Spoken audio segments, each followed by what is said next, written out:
Hello, BookTube. I have a little bit of a quick announcement video for you here. I've got my notes right here for an event in February. We're right on the doorstep of February. Yesterday was January the 30th. Today is the 31st, and then we're on to February. Several of you took part in an event that where I was one of the hosts called New Worlds November, so the brainchild of the Bookish Bryants. In November, we read science fiction short stories. And I loved the event, and I sang its praises from the rooftops, not only because short stories were the way that I got into science fiction, but also because they're a great way to get into science fiction. We're all, well, not me, but the rest of you are all busy. You have lots of things to do. You have lots of demands on your time. And expecting you to read 1,000-page novels, even if they're great, might be a bridge too far. Whereas, doing an event that's about short stories is a lot more inviting, I thought. So the Bookish Bryants came up with prompts for each week of November in case you wanted a little superstructure just to tell you where to dive in, because it's a huge number of short stories for science fiction.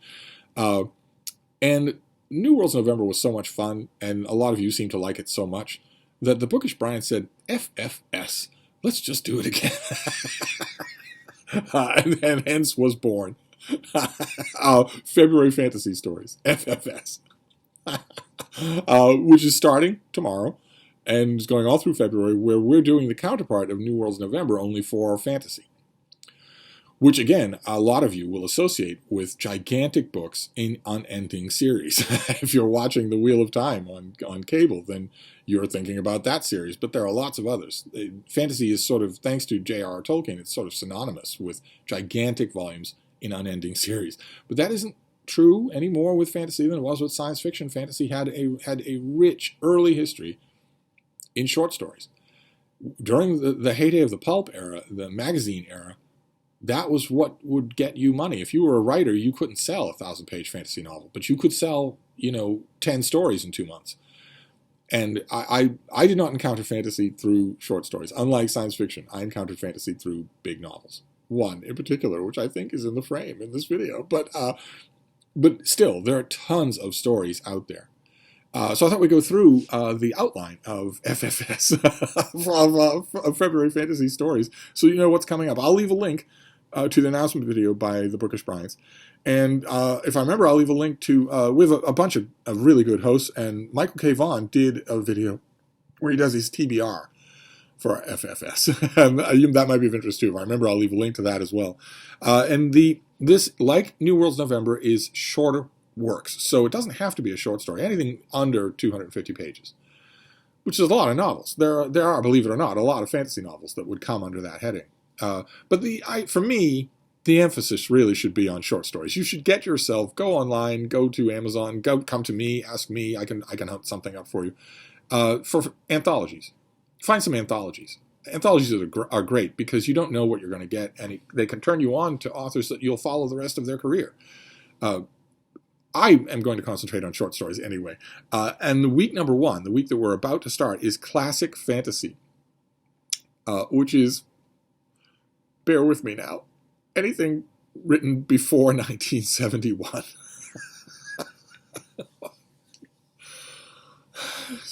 Okay, so anything before 1971. Ye olden times, in other words. Anything before 1971 is classic fantasy. That's what we're starting off with. So I'm not going to do a TBR for this video because for week one of FFS for classic fantasy, I'm going to read every single piece of classic fantasy that was written by anyone in any language in the world and also other worlds. I'm going to do a lot of fantasy reading for that week. I will do a video, maybe a couple of videos about what I'm reading, but I have no idea what that's going to be. I'll have to check what anthologies I have on the iPad and also what's here at the old house in Vermont. But your first week is perhaps the most recognizable week, classic fantasy. So for pre-1971, you could read or reread The Hobbit if you wanted to. I have found when I have reread The Hobbit that there's more going on there than you first thought when you read it as a teenager or a preteen. So that's one example. But then week two is Sword and Sorcery, which puts a gleam in the eye of readers like Michael K Vaughan who live and breathe Conan the Barbarian. And Conan the Barbarian is, of course, the most famous example of Sword and Sorcery. But there are lots of others. And a lot of those characters, like Elric of Menimine, Farford and Grey Mouser, a lot of those characters have short stories or shorter works, novellas, that you could read to qualify for this and get them under your belt, get to experience them. Then week 3 is dark fantasy or grimdark, which often needs some explaining. I have had many of you email me over the years and say, I keep encountering the term grimdark. What does it mean? How is it different from classic fantasy? And I know that it's devotees. There are quite a few devotees of grimdark out there on BookTube, people who read nothing else, but they would probably have a far more complex answer. I have a rather simple answer for what differentiates grimdark from classic fantasy. Grimdark is classic fantasy only without any hope and without any light and without any morality. So take classic fantasy, hold it upside down, shake out anything that's worthwhile, and then turn it right back up and fill it with boredom and nihilism and extreme excess violence. In other words, grimdark is Twitter fantasy. It is fantasy for the Twitter era of doom scrolling. Grimdark is to classic fantasy what doom scrolling is to reading. So you have to kind of be in the mood for it. And I myself don't know, for as far as the new kind of grimdark, it's a 21st century thing. No matter what its devotees try to say about its deep roots, the heart and soul of grimdark is anomie. Is not only that nothing matters, but that you don't care that nothing matters. Not only that nothing is right or wrong, but that you don't care whether it's right or wrong. That is purely 21st century. That is not the 20th century. Even when we were all in danger from the Soviet Union's nuclear arsenal, we didn't think nothing mattered. And I don't know of any examples of that kind of grimdark, of Twitter fantasy, that are under 250 pages. They tend to be long. It takes that long for the author to sketchily and ineptly introduce a wide cast of characters and then gruesomely kill each one of them individually. But, like whatever. But as far as dark fantasy goes, dark fantasy does have very deep roots, all the way back to Lord Dunsany. And also Michael K. Vaughan's beloved Karl Edward Wagner, who is not an author who's in print today, but really is worth your acquaintance. If you like...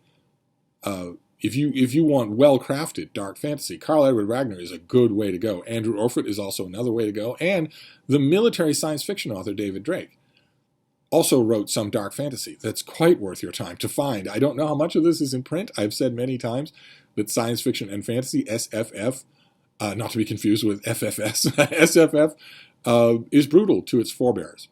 It eats its ancestors. So you go into your Books A Million or your Barnes & Noble aisle for science fiction and fantasy, you will see the barely 1% of the riches of what's out there, which is a terrible shame. But fortunately, you're on this little corner of BookTube, so you have all sorts of people to email to get some guidance on the subject. You can leave a comment on Michael K. Vaughan's videos or Seeking Stories. They'll have a lot of examples. Leave a comment for Sean D. Stanfast. Leave a comment for Mark Richardson. And of course, you're always free to email me. The only difference being that you might get all those other people have busy lives. I might answer you at length. But dark fantasy has lots of things to choose from. And there are lots and lots of short stories. There are lots that fit this short form. And classic fantasy, sword and sorcery, and dark fantasy, there are examples of that you could get in one Conan story if you wanted, if you don't have any time and you want to maximize your reading. And then the final prompt for week 4 of February is urban fantasy. Now, we talked about urban fantasy a little yesterday in my library tour of the Lost, and I mentioned then that I generally find it unconvincing. It always seems to me that the urban parts wouldn't work if the magic parts worked. It's always seemed to me in classic fantasy that the worlds are built on the fact that everyone knows that magic works, and that you wouldn't build the world the same way if no one knew, if it didn't work. You wouldn't build the world the same way if that were true. In other words, maybe I'm holding over an old preference from Tolkien that magic and urban are antithetical. I think you see that at the end of Lord of the Rings with the Scouring of the Shire. But there's needless to say, there is plenty of urban fiction out there, and I've read some of it that was good. The one that I mentioned in that library tour, Bleak History, was good.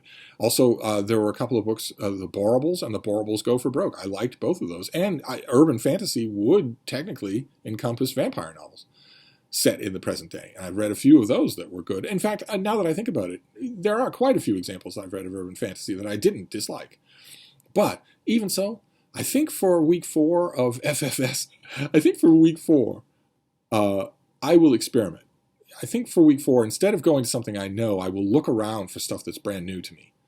Maybe some self-published stuff, short novels of urban fantasy that are self-published on Amazon, Amazon Direct or something like that, and explore around what's being done. It would be a bit of a perilous choice, because the contemporary urban fantasy I can imagine will be absolutely suffused with Twitter-style identity politics and lecturing. And I don't want to read Twitter-style identity politics any more than I already have to, and I don't want to be lectured by anybody about how about how I'm picking up their book fresh from colonizing Australia. I have never colonized anything in my life. But there might be examples, there might be pleasant exceptions to that. I will give it a try. It's going to also be fun to see what I've got on the iPad. I've got 4,000 books on this thing.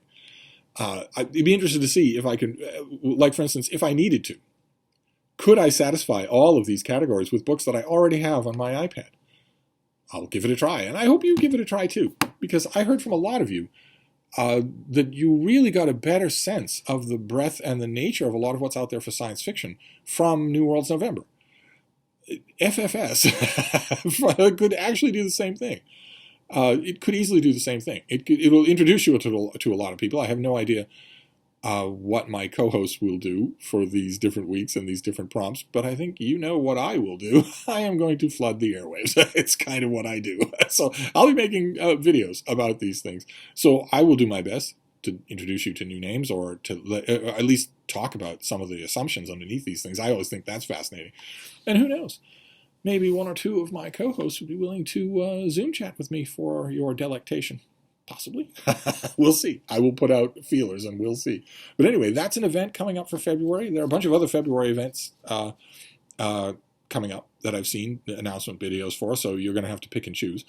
But this is a good one. Not only is it a great host, a great gallery of co-hosts. I'll try, if I remember, I will leave links to all their channels down below. But also, it's a great invitation to a genre. Right, and especially to a genre, fantasy, that we don't usually think of as all that inviting. It's a great invitation. You do not need to set aside half a year to read any of the things that we're going to talk about in February.